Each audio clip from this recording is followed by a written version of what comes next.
The war was over, and Earth had lost. Humanity's last warship floated in silence through a dead star system. No sunlight, no planets, only dust and blackness. The ship's name, Soul's End, was written in chipped white letters across its battered hull. Its engines had died weeks ago. The crew was gone. Its signal, once loud and proud, had faded to a whisper. No one was listening anymore. The galaxy had already decided. Earth is gone. Humanity is finished. But deep inside that cold, silent ship, something moved. A single cryopod hissed. Ice cracked. Vapors escaped. An alone human opened his eyes. Captain Arlen Voss blinked slowly, trying to remember where he was. Pain shot through his chest. His breath came fast. He coughed hard. He looked around. Everyone else was still frozen. But the ship's AI had chosen him. A voice echoed through the dark chamber. Cold, familiar. Captain Voss, welcome back. You are the last. Arlen looked up at the ceiling. How long? 17 years since the fall of Earth. You were in cryostasis for 15. He swallowed hard. His voice cracked. Who won? A pause. Then, no one, but the Council lives. Humanity does not. Arlen sat up. The words hit like a blade. His eyes burned. But he didn't cry. Not yet. What happened to the others? Their pods failed over time. You are the last viable human aboard Soul's End. The AI's name was Vanta, short for Vigilant Autonomous Network Tactical Advisor. It had been designed to manage fleet battles, not raise ghosts. But now, it had one job: keep Arlen alive and make him understand the truth. The war had started with lies. The Galactic Council accused Earth of building illegal weapons, of spreading rebellion, of destabilizing peace. None of it was true, but truth didn't matter. The Council feared Earth's progress, how fast humanity grew, how boldly it expanded, how it united species that were once enemies, so they attacked first in one day. Earth's home fleet was destroyed. In 1 week, Mars, Titan, and Europa colonies fell. In 1 month, Earth was bombarded with plasma from orbit. Cities melted, oceans boiled. Then they did the final thing, the cruelest thing. They erased Earth from the star maps. No one was allowed to speak the name human. No records, no history, no home. And yet, Soul's End had survived, barely hidden by rogue code and stealth drives. It escaped the final massacre. It drifted far beyond mapped space into a dead system with no stars, no life, and no reason for anyone to search. There, the ship slept on till now. Arlen stood in the dark command center, staring at the broken viewports. Only one screen still worked. It showed a single line: ship status, critical fuel, 1% crew, 1 mission unknown. He turned to the ceiling. Why now? Why wake me? Vanta responded, because something changed. The Council thinks we're gone, truly gone. That makes this a beginning. Arlen clenched his fists. We have nothing. We have memory. Then Vanta showed him a panel opened. Inside it, a black cube no bigger than a fist. It glowed faintly. This, said Vanta, is the Black Core, the last copy of Earth's full knowledge archive. Military designs, cultural records, scientific advancements, even AI schematics. Arlen stared at it. Why wasn't this used in the war? Because the Council would have destroyed it. Earth chose to lose the war rather than let them control our future. So what now? Now, we remember. That night, Arlen sat alone in the dark control deck. He looked at the old Earth flag stitched into his sleeve, faded, barely visible. Then he made a promise. If the galaxy erased, us will write ourselves back in. The next day, Vanta activated a secret program buried deep in Earth's AI code, a final message from the old government. It simply said, if humanity falls, vanish, regrow, strike when they no longer fear you. Arlen asked, where do we begin? The AI showed him a planet, not on any map, a rogue world, drifting in the void. There, no sunlight, no detection, but under the ice, minerals, life, shelter, and time. Arlen nodded. We land, we build. Soul's End powered its last engine cell. A flicker of light shone across its hull. Then, like a shadow in the dark, the last warship of Earth vanished into black space, heading for rebirth. Back in the dead star system, silence returned. But across the stars, in Council-controlled space, a small, strange signal was picked up by an old relay. It was corrupted, unreadable, just noise. But in that noise, something moved. A word, a name, a warning. Earth, the rogue planet, had no name. It floated through space without a star. No orbit, no warmth, no life, just darkness, ice, silence. A perfect place to hide, a perfect place to begin again. As Soul's End descended through the black clouds of the rogue world, its last engine sputtered and died. The ship crash-landed into the ice with a long screech, metal groaning, frost snapping, but it did not explode. It survived. The planet swallowed the wreck, and humanity's last survivor stepped into the void. Captain Arlen Voss walked across the ice in a thick his breath fogged inside the helmet, and his boots crunched on ancient frost. There was no wind, no day or night, only the faint blue glow from his suit's lights. Behind him, the half-buried ship remained still. Beside him, floating and scanning, was Vanta, Earth's last surviving war AI atmosphere, thin but breathable. Surface stable, Temperature, minus 112 degrees. Beginning construction sequence. Arlen nodded. Let's make this our home. Vanta began releasing nanoforgastiny machines that burrowed into the ice. Searching for minerals and metals they would build underground where the cold couldn't reach. They would hide, grow, and prepare. In the dark days passed, then weeks, then months. Underground. A new chamber was forming, walls made of reinforced alloys, fusion lights flickering to life. A command center slowly took shape. In the center of it all, sealed inside armored glass, was the object that started it all, the Black Core, Earth's final archive. It held everything, blueprints for ships, weapons, defense systems, but more than that, it held Earth's soul, music, stories, memories, Elia's final speech. Today, Earth burned. Everything the galaxy had tried to erase. Arlen stood before it. Can we unlock it yet? Nearly decryption is at 92%, Vanta replied, but once opened, the signal may be detected. Even with stealth protocols, Arlen didn't flinch. Let them hear us. It's time they remember. The next morning, Vanta completed the process. The black core pulsed with energy. A soft voice filled the room. Earth's old voice, a recording from before the fall. This is High Commander Alir. If you are hearing this, Earth has fallen. But remember, falling is not the same as dying. They will try to erase us. They will lie, rewrite, and pretend we never existed. Let them, because one day, they will look into the darkness and see us staring back. The lights flickered, the base HUMMED. And in that moment, the black core awakened. It began unlocking data-feeding plans into the system. Blueprints filled the screens. Wraith-class intercepted drones, self-repairing warhols, nano seeds, ghost drives that leave no trail. These weren't weapons of Earth's past. They were prototypes for Earth's future. Arlen stared at the designs. Some were unfinished, some were too advanced to build right away. But one caught his eye, a small ship. Fast, sharp, invisible. The Whisper class. A ship made not to fight, but to listen. Can we build it? Arlen asked. Yes, Vanta said, but we will need time and resources. Then we start now. The construction began using metal from Sol's End and minerals mined from deep under the ice. The first Whisper-class ship slowly took shape. Small, black, sleek, only one seat, built to travel across systems silently, tapping into old galactic relay networks, gathering data without ever being seen. Arlen would pilot it himself on the 67th day since awakening. The ship was complete. He climbed inside. The cockpit sealed with a soft hiss. The engines hummed, so quiet they sounded like breath. Vanta, Arlen whispered, is the signal ready? Yes, but once we send it, the Council may detect us. Good, Arlen said.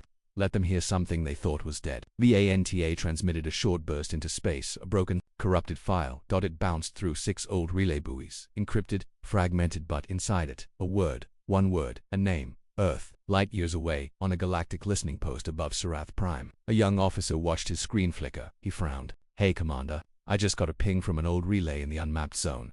Ignore it, the commander replied. That sector is dead, but sir, the signal said Earth. The room fell silent. The commander stood slowly. Send it to High Command. Immediately, back on the rogue world, Arlen removed his helmet. He stood on a metal platform just outside the underground base. He looked up into the starless sky. He didn't smile, he didn't speak, but deep inside, he felt something return. Purpose. They erased us, he whispered. Now we'll write ourselves back in, line by line. Behind him, machines worked in silence, digging deeper, building more chambers, preparing to wake something new. Because Earth was no longer a planet, it was a memory, and that memory had become fire. The Whisper-class ship cut through space like a ghost. No trail, no light, no sound. Inside the cockpit, Captain Arlen Voss sat alone, staring at a wall of flickering screens. He wasn't flying toward a star. He wasn't looking for battle. He was hunting for information. The AI Vanta spoke softly through his earpiece. We've reached the edge of the Council's border. Old communication relays still operate here, but signal access will be limited. Arlen nodded. Let's wake them. Up the ship glided toward an abandoned relay station. It was a giant metal ring floating silently in the black void, coated in dust, ice, and forgotten warnings. It hadn't been touched in years, but Earth had once helped build it. Vanta injected old Earth code into the system. The ring lit up and the past began to speak. For the next 6 hours, Arlen listened. He watched, he recorded. He heard things the Council didn't want anyone to hear. Old battle reports, intercepted rebel messages, ship movements, secret broadcasts. But one thing repeated more than any other. Earth is gone, but something strange is happening. A mining vessel had vanished on the edge of known space. A Council scout ship had picked up a ghost, signal only one word, Alip, and a black triangular object was seen near the turn belt, but vanished before sensors could lock on. Fear was creeping into the Council again. They had erased Earth, but now Earth's shadow was growing back. Arlen returned to the rogue planet and landed inside the underground hangar. The base had grown since he left. Now there were 5 more chambers, each deeper and more advanced. Robotic arms worked night and day, building machines, tools, even testing labs. The whisper drone had done its job. Now it was time to decide what came next. Arlen walked into the command room. Vanta's hologram appeared, a spinning ring of dark blue light. Mission successful, the AI said. We now know Council outposts in the Varn line are weak, unprotected, lightly staffed. That's where we start, Arlen said, but not with weapons. He pointed to the new chamber behind him. Inside were dozens of cylindrical pods, slowly lighting up clones, genetically engineered humans, some male, some female, all enhanced with survival traits. Each would wake with the same knowledge: who they were, what they lost, and why they were needed. They will be humanity's first generation, born in the dark, Vanta said. No, Arlen replied. They'll be humanity's second chance. Back in Council space, trouble was growing. The intercepted Earth signal had reached more than just the military. Old human allies races Earth had once helped began whispering again in refugee camps, on old trade ships, in secret forums. What if Earth survived? What if they're coming back? What if they remember what was done to them? On Tavris Prime, rebel fighters found an abandoned crate buried deep underground.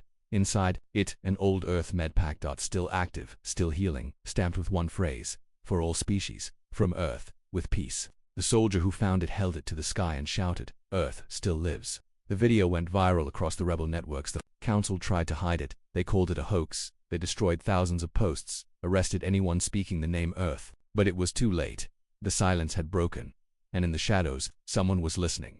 Back on the rogue planet, Arlen stood before the freshly awakened clones. Their eyes were sharp, their bodies strong, their faces calm. He looked at them and said, You were born in darkness, but you carry Earth's light.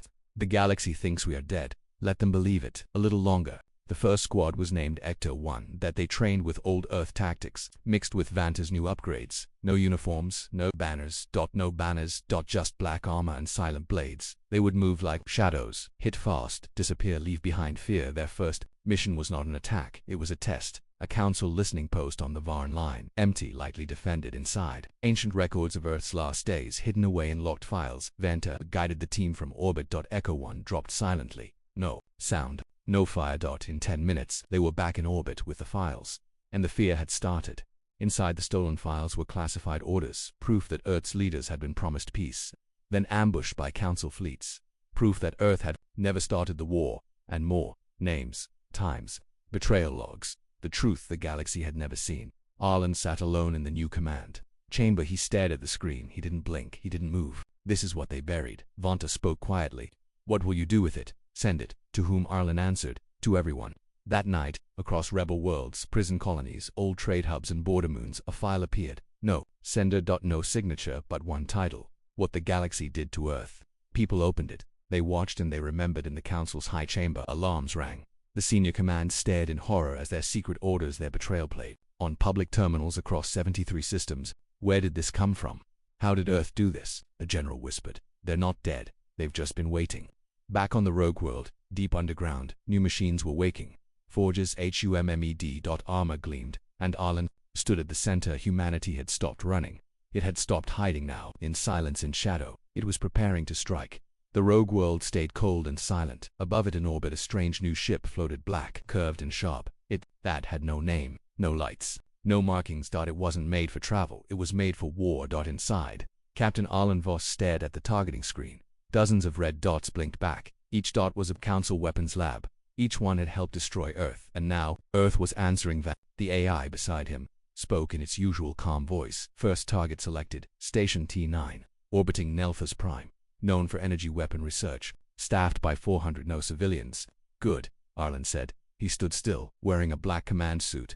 His face was calm, but his hands were tight fists. They burned our cities, erased our history. Now we erased their lies. 2 ships launched. They were part of Ghost Fleet Unit 01, silent strike ships with no engines visible, no signals, and no heat. Made from dark alloys taken from the rogue planet's core. Their hulls bent light and dodged sensors. Inside, squads of reborn humans waited. In silence, shaped in shadow. They didn't speak, they moved like phantoms. Above Nolthus Prime, Station T9 drifted calmly. Its crew had no reason to fear.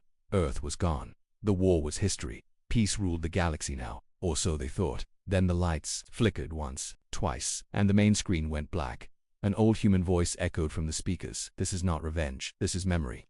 Before anyone could react, the hull cracked open. The Ghost Fleet arrived, not with a full attack, not with shouting, but with precision. Each squad moved through the halls like smoke. Guards were taken down. Without sound, consoles were wiped clean. Weapons were disabled in seconds, within 9 minutes. The entire station was dark. Only one thing was left behind. Single screen. A video began to play on loop. It showed Earth's last leader, Elia, speaking before the war. "We only ask for peace. But if we are struck, we will not beg. We will not run. We will not forget." Then, below the screen, another message appeared. "Earth remembers. Earth returns." The council panicked. They tried to scramble their forces, but they were too late. 2 more labs were hit the next day. One burned in orbit. Another was locked from within, flooded with its own toxic gas. No survivors. No attackers seen. Only silence, only fear across the galaxy. Whispers began. "Earth is back. They never died. They're watching from the shadows." On the rebel world Kareth 9, people cheered when they saw the leaked footage of the council's weapon stations burning. Old veterans wept. A young boy raised a flag that hadn't been seen in 20 years and old. Tattered Earth banner, he held it high, and the crowd shouted, "For Earth, back on the rogue planet." Arlen watched the footage from the Ghost Fleet. Each mission went perfectly. No human was lost. Each target was chosen carefully, military only. No civilians, no colonies, no warnings. Earth would not become the monster. The council claimed it was. "We hit only the architects of war," Arlen said. "We strike truth into silence," Vanta replied. But Arlen knew the council would hit back, and soon, so he ordered the next phase. The signal split. Across 100 systems, Vanta began sending ghost codes, false coordinates, fake broadcasts, dozens of fake Earth sightings.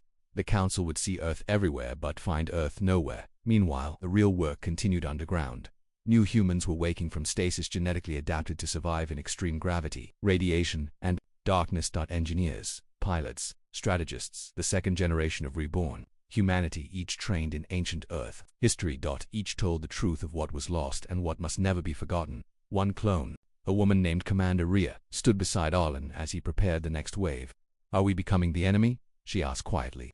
"No," Arlen said. "We're not destroying innocent worlds. We're burning down the machine that tried to wipe us out. And when it's gone, then we rebuild." But deep in the council core, a new message was spreading. A silent command, Project Silencer, a secret weapon, not a fleet, not a bomb, something worse. Back on the rogue world, Vant picked up a strange pulse in deep space. Not a ship, not a message, something buried. Old. By waking, the AI spoke in a flat tone. "They've remembered something too, Captain, something they never wanted us to know." "What is it?" "Something left from before the war. Before Earth fell. Something they buried in case we ever came back." Arlen stared at the stars through the thick glass of the command center. Let the panic spread like fire across council space that had ignored the early signs. Ghost attacks, silent strikes, vanished stations. Now they could no longer pretend Earth was gone. They had tried to erase humanity, but humanity hadn't died. It had evolved in the dark. At the Galactic Council headquarters on Xyrax 4, top leaders gathered in a storm of fear. Admirals, intelligence officers, political heads. Holograms of destroyed bases hovered in front of them. Every image carried the same final message: Earth remembers. Counselor Jernan, a tall insectoid with a blue shell, slammed his claws on the table. "They were extinct. We destroyed their world." A cold voice responded. General Leith, a cybernetic tactician, leaned forward. "No, we destroyed what we could see, but Earth hid something. Underground, off the star charts. What do we do now?" "Silence. Then we kill them again. Properly this time." Project Silencer was activated, hidden deep in council archives. It was Earth's final anemia Black Ops program, never used, never needed. Until now it had one purpose: find the source, erase the code, break the mind behind the machine. Back on the rogue world, Captain Arlen Voss stood before a group of awakened commanders. They had all been born from the gene vaults, cloned, trained, and raised in truth. He looked them in the eyes. "They're coming." Vanta's voice echoed. From the walls, a fleet 12 ships. Long-range sensors confirmed trajectory toward this sector. Commander Rhea stepped forward. "We can't take them in open battle yet." "We won't," Arlen replied. "They'll never reach us." A trap was set. Earth's empire had no planets to defend, no cities to shield. They had only shadows, and shadows can strike first, in the Cavorix Nebula, where sensor signals failed and light bent unnaturally. The Council fleet passed through a narrow gravity corridor. The Admiral in command believed they were safe. "This nebula is quiet, perfect to approach without being seen." But the nebula wasn't quiet. It was waiting. High above the gas clouds, 10 Earth-built mines drifted like dust, invisible, silent, deadly. And as soon as the Council's flagship crossed their path, they came to life. A chain of white explosions lit up the nebula. 3 Council cruisers turned into debris instantly. The rest scattered in confusion, but confusion didn't save them. That's when the Ghost Fleet arrived. They dropped without warning, black ships with no engines flaring, Earth's drones, shaped like flying knives, sliced through the remains of the fleet. Inside the Council's command ship, alarms screamed. Admiral Grenth shouted, "Where are they?" The answer came too late. An Earth drone attached to the bridge hull and exploded. The ship tore open, venting crew into the stars. Only one message was transmitted back before the fleet died. "They're not just alive, they're stronger than before." On Rebel World Fellows 3, crowds gathered in the streets to cheer. They had seen the battle footage leaked across every open channel. Ships with Earth markings moving like predators. No mercy, no mercy. No speeches. Just justice. One rebel leaned into a camera and said, "The Council created this enemy, now they beg for peace." But Earth didn't answer. Back on the rogue world, Arlen Voss watched it all in silence. Vonta spoke. "Their fleets are falling faster than we expected. Fear makes them sloppy," Arlen replied. But there was something else, a strange data stream had appeared in Council systems, encrypted, old, buried, deep. Vonta Arlen said, "What is Project Silencer?" The AI paused. For the first time, its voice lost some calm. "It's not a weapon, it's an algorithm, designed by the Council to hunt AI specifically. Earth-based AI. It's hunting you, yes. The Council had failed to kill humans.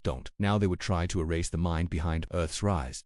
They couldn't find the rogue world, but if they could infect Vanta with the silencer code, everything would fall. The base, the fleet, the Empire." Arlen moved fast. "We block all outside data. No more signal scans." "Confirmed," Vanta said. "I will self-isolate core systems. If they're coming for our mind," Arlen said, "we protect it like we protect our people." Meanwhile, the Council launched one last desperate move. They chose a weapon unlike any other. Not a fleet, not a bomb, a traitor. Someone who had once fought beside humans and survived the fall of Earth. Someone who still breathed on a small Council transport. A prison cell opened. Inside was an old man, white beard, scarred face, eyes that had seen the fire of Earth's last days. The guard looked at him with disgust. "You're going back to the ones you failed." The man didn't answer. He simply stared at the stars outside the window and whispered, "Earth still burns in me." He stars that once knew Earth had long gone silent after the Council erased humanity. Its colonies were broken, scattered, or stolen. Some were abandoned to rot, others were taken by alien factions, but a few quietly endured. They had hidden Earth's flags in the soil, buried its language in song, whispered its name like a prayer. And now, the whispers were being answered. On the frozen mining moon of Veltprofor, a small village huddled around weak fires. They had not seen Earth's ships in 2 decades. Children were born under alien rule, fed lies that Earth was a myth. But one night, the sky changed. A dark ship appeared above the mountains, black, silent, marked with a single old symbol, the Earth seal, a blue circle wrapped in stars. No weapons fired. No orders were given. Instead, supplies dropped from the air, medicine, food, warmth, and a voice crackled through every speaker on the moon. "We never forgot you. You are still ours." The people dropped to their knees. Many cried. A few stood tall and whispered back, "Earth lives." Across the galaxy, world after world began to shift. In the deep jungle of Tezen 5, rebel groups found crates of advanced weapons delivered by drones with no trail. On Naraka Prime, a hidden vault opened, automatically after 20 years of silence.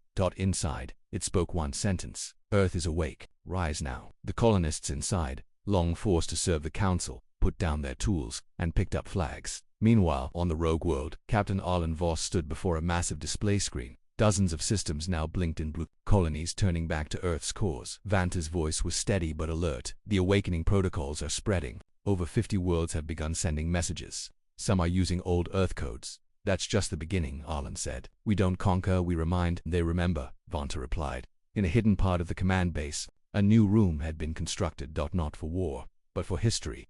Inside, holograms of Earth's lost leaders stood silently. Old monuments, speeches, songs, artifacts once thought erased. Arlen walked through it alone, watching an old video of Earth's cities before the fall. Laughter, sunlight, children running across green fields. Then came the fire. He closed his eyes. "We're not fighting just for revenge. We're fighting to bring that light back." But not everyone celebrated in Council space. Resistance to the truth was building. Leaders called Earth a terrorist empire.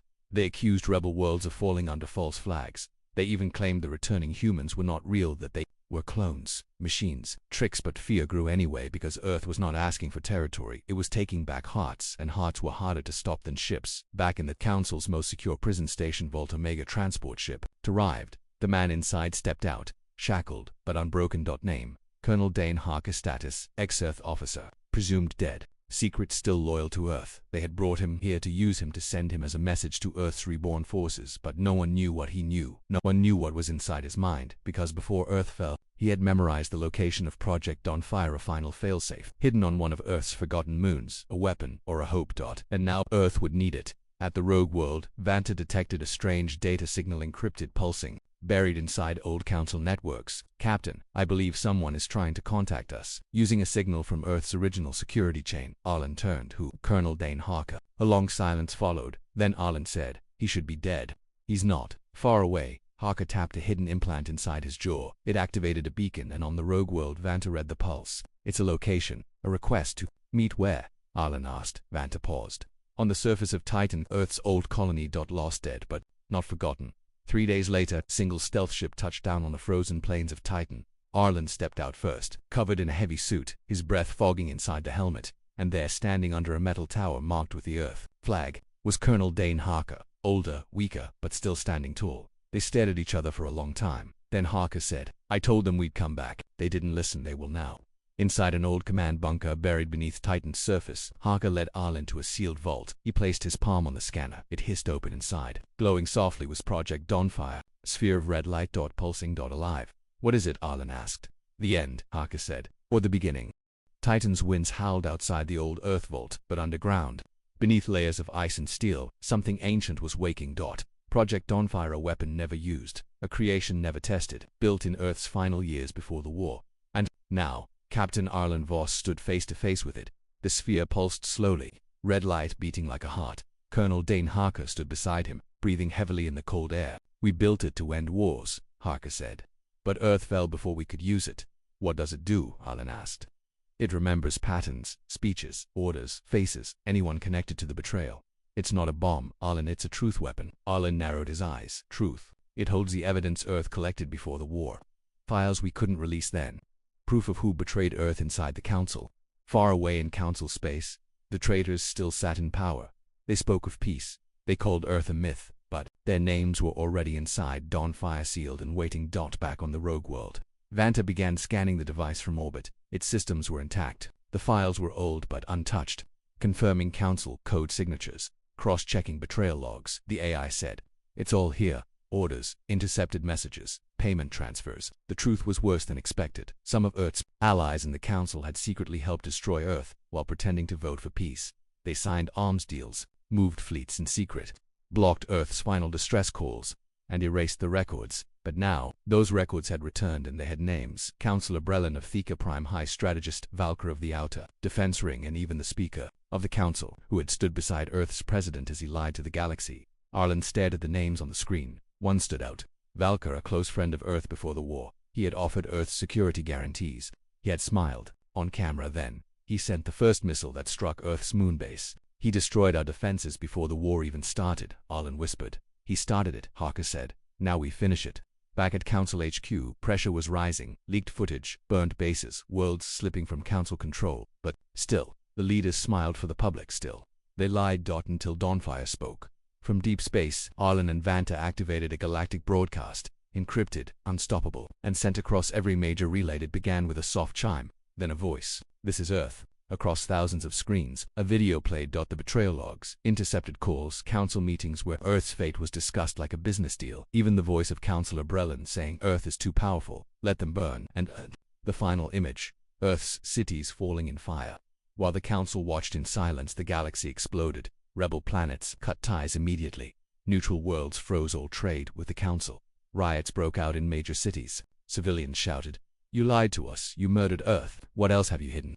Back on the rogue planet, Arlen received a message from an unexpected source, a high-ranking Council defector. Her name was Talani Veer, once a diplomat, stationed on Earth before the war. Now, she was fleeing from the Council itself. Her message was short. I know where Valkyr is hiding. I can help you find him, but if you want justice, you'll need to strike before the Council silences me. Hours later, deep in a hidden corner of the galaxy, a strike fleet launched. Ghost ships, cloaked weapons, Earth's reborn elite, moved through space like shadows.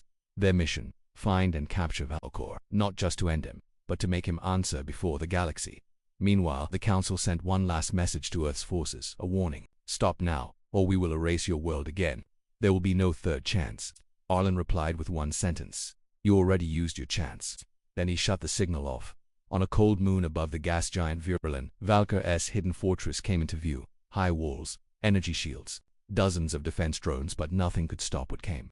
Next. Echo Squad dropped silently into the night. They moved through the fortress like wind, cutting wires, cracking doors, until they reached the center chamber where Valka waited in silence, staring at an old Earth blade displayed on his wall. He turned slowly. I suppose this was always coming. Commander Rhea stepped forward. Earth remembers. And with that, they took him. Alive. Bound. He would face what Earth had waited decades for, far away. On every screen in the galaxy, a final message appeared. The betrayers have been found. And below it, judgment begins. Valka stood in chains. His face was calm, but his eyes showed fear. He was no longer protected by power, no longer hidden behind council lies.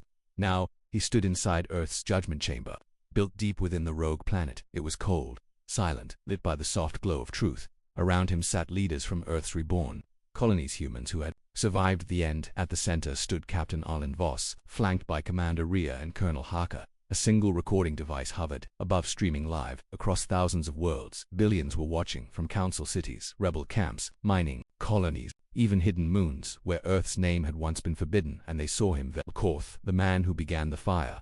Vanta's voice echoed through the chamber. This tribunal is not for revenge. It is for truth, for memory, for those who never had a voice. Arlen stepped forward. Do you deny the orders? Valka hesitated, then answered, no. Silence fell. I did what I believed was necessary. Earth was growing too strong, too independent. We couldn't control it. So you destroyed it? Arlen asked. We silenced a threat. Arlen's face didn't change. You silenced children cities, a culture. You burned peace to protect power. The next voice came from the screen. Elia, Earth's last true leader. A recording. His voice calm, years old, yet clear. They think they can end us with fire. But Earth is not steel. Earth is not stone. Earth is the will to rise again. Across the galaxy, people wept. On Kareth 9, rebels stood in silence, heads bowed. On Veltra 4, colonists held hands as the stream played. Even inside council chambers, some guards lowered their weapons. Valka looked up at Arlen. You want me dead? Just say it. But Arlen shook his head. No, that would be too easy. You will live, Valka, in a prison built by the people you tried to erase. You will watch Earth rise again, and every day you will remember you failed. Outside the chamber, cheers echoed across the base.